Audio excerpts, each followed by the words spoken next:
Berikutnya kita ada di segmen PDKT nih dengan Kak Vali ya tentunya, yaitu PM deskripsikan kita jadi tahu. Nah, di sesi ini kita akan membedah ya banner-banner masing-masing ukuran atau rasio itu bagaimana sih versi yang paling optimalnya nih. Coba saya undang Kak Vali lagi, oke. Yuk Kak Vali bisa dimulai nih kita membedah banner optimalnya untuk masing-masing rasio. Oke, thank you, Kak Arif. Jadi, kalau tadi kita udah cek ya, definisi toko yang bagus tuh gimana sih? Nah, ini kita bedah banner yang bagus tuh kayak gimana. Nah, ini kalau dia tampilan rasio itu 2:1 atau 1.500 kali 750 ya. Nah, ini teman-teman, ini yang paling simpel seperti ini, yang paling universal template-nya. Jadi di kiri atas itu bisa dipasang logo toko. Ini optional sih logo toko, kalaupun emang nggak mau dipakai nggak apa-apa. Terus ada foto produknya juga harus jelas di sebelah kiri ya. Nah, terus di kanan ini ada kalimat promosi nih, beli satu ganti satu atau paket aku kamu 55.000, berlaku 1 sampai 31 Januari.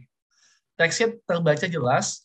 Terus kalau bisa, saya saranin sih pakai rata kiri aja, karena rata kiri itu lebih enak dibacanya daripada dia rata tengah atau rata kanan.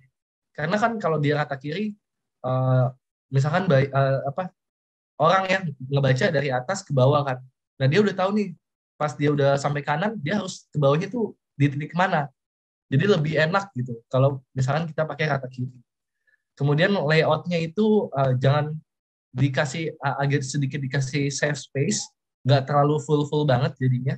Sama pakai background polos aja, biar aman. Kalau teman-teman masih bingung pakai backgroundnya kayak gimana, pakai yang tekstur atau pakai yang gimana, udah pakai background polos itu nggak pernah salah. Terus kalau emang ada info tambahan itu bisa di pojok kanan bawah ya. Gitu. Mungkin bisa next. Nah, ini dia kalau misalkan bannernya 1:1 ya. Ini agak sedikit lebih kecil daripada 1:2, 2:1. Ini sama, kalau bisa tetap ada kalimat promosinya, karena biasanya orang itu baca dari atas ke bawah, maka kita highlight yang paling penting dulu. Yang paling penting apa? Beli satu gratis satu, kita taruh di paling atas. Kemudian baru produknya. Kalau orang udah tertarik, oh ada promosi, menarik banget, beli satu gratis satu, dia pasti akan cari tahu gitu. Sama ya, background juga pilih yang polos-polos aja. Sama tata layoutnya seimbang gitu. Kalau emang mau di tengah, kiri kanannya harus sama. Kalaupun mau kiri kanan, berarti di sebelah kiri harus dikasih kalimat promosi, atau di sebelah kanannya foto produk. Jadi seimbang gitu, nggak ada ruangan yang kosong. Next. Ini juga sama ya, kalau rasio 3:4 hampir sama 1:1, cuma dia lebih kecil aja dan lebih panjang. Lebih kecil lebarnya, tapi dia lebih panjang. Oke, next. Nah, ini dia nih. Teksnya itu gimana sih tipsnya? Nah, gunakan warna teks yang ini, yang kontras sama background. Kalau emang backgroundnya gelap, teksnya putih. Kalau backgroundnya putih, teksnya gelap. Gitu aja teman-teman gampangnya. Kemudian pakai tulisan yang mudah dibaca. Jangan pakai tulisan yang melengkung-melengkung gitu. Itu capek banget tuh bacanya kalau tulisannya melengkung ya. Kalau tulisannya kayak gini kan gampang banget dibaca ya. O-nya bulat, K-nya benar, P-nya benar, I-nya lurus gitu ya. Nah, kemudian teman-teman juga bisa nih, kalau emang bannernya kecil, mau bikin banner buat navigasi etalase, ini bisa nih dikasih foto produknya di sebelah kiri, terus kategori etalasenya di sebelah kanan, nama etalasenya di sebelah kanan. Kalau teman-teman cuma mau gambarnya aja, ya udah dikasih full aja. Tapi saya nggak merekomendasiin sih kalau cuma gambar, kecuali emang produknya teman-teman tuh udah gampang dimengerti ya sama buyer. Oke, next. Nah, ini dia do and don'ts-nya ini. Pastiin yang pertama logonya tajam dan jelas ya. Terus fontnya ini minimal 20 pixel ya.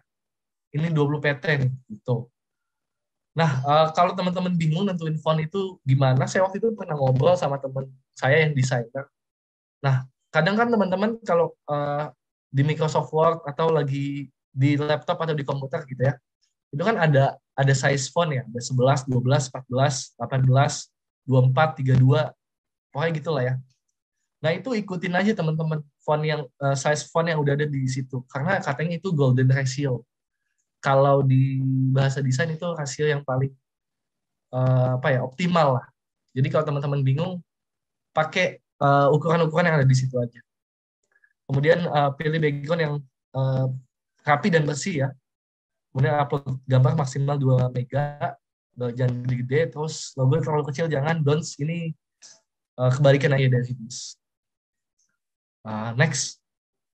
Nah, ini kalau emang teman-teman bingung nih gimana nih cara bikin bannernya ya. Yang gampang itu pakai Canva sama PixArt.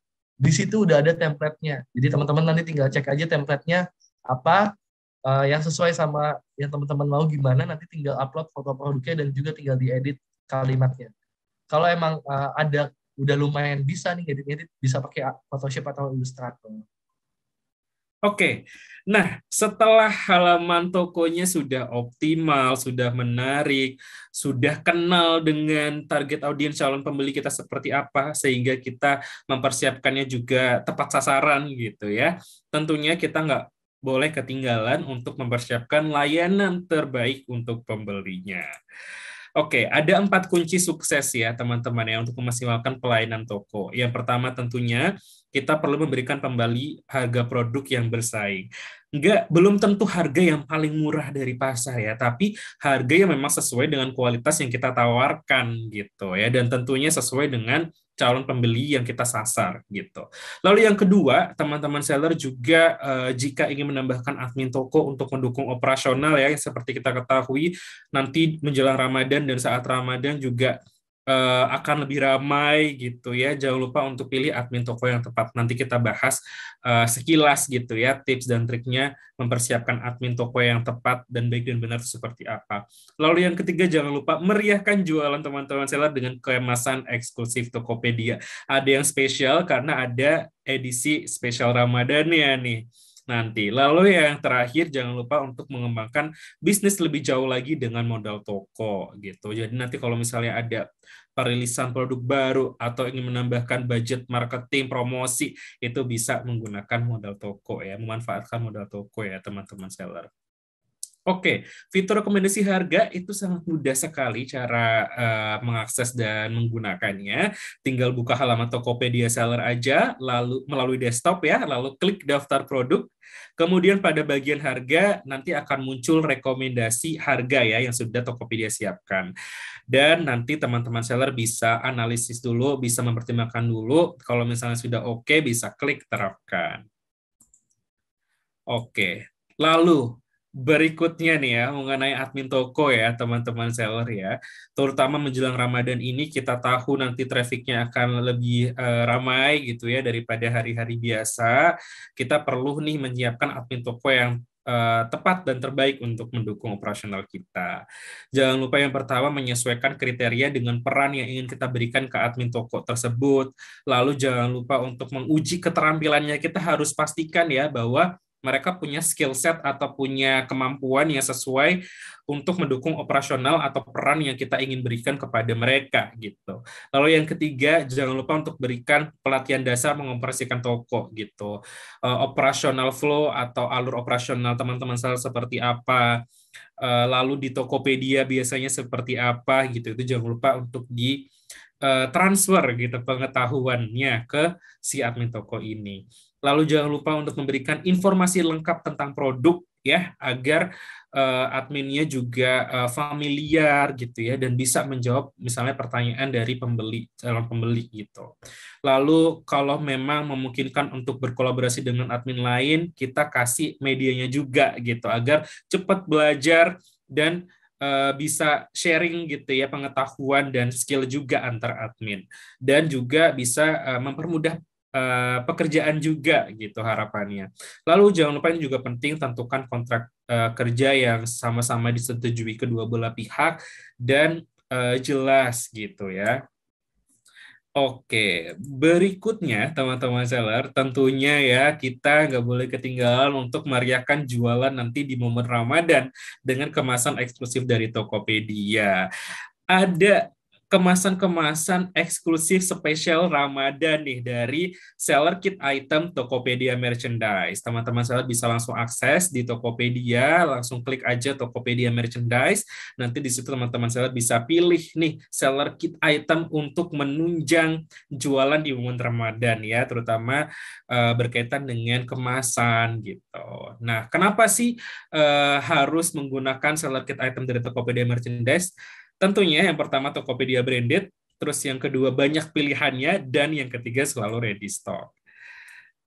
Oke, lalu yang terakhir teman-teman seller juga bisa memanfaatkan modal toko ya untuk mengembangkan bisnis lebih lanjut, terutama menjelang Ramadan ya, agar persiapan stoknya lebih lancar, lalu rencana promosi di bulan Ramadan juga lebih terdukung gitu ya, bisa menggunakan modal toko, yaitu fasilitas pinjaman modal yang diberikan pada seller Tokopedia dengan limit kredit yang fleksibel gitu teman-teman seller, dan sudah dilengkapi dengan proteksi pinjaman ya.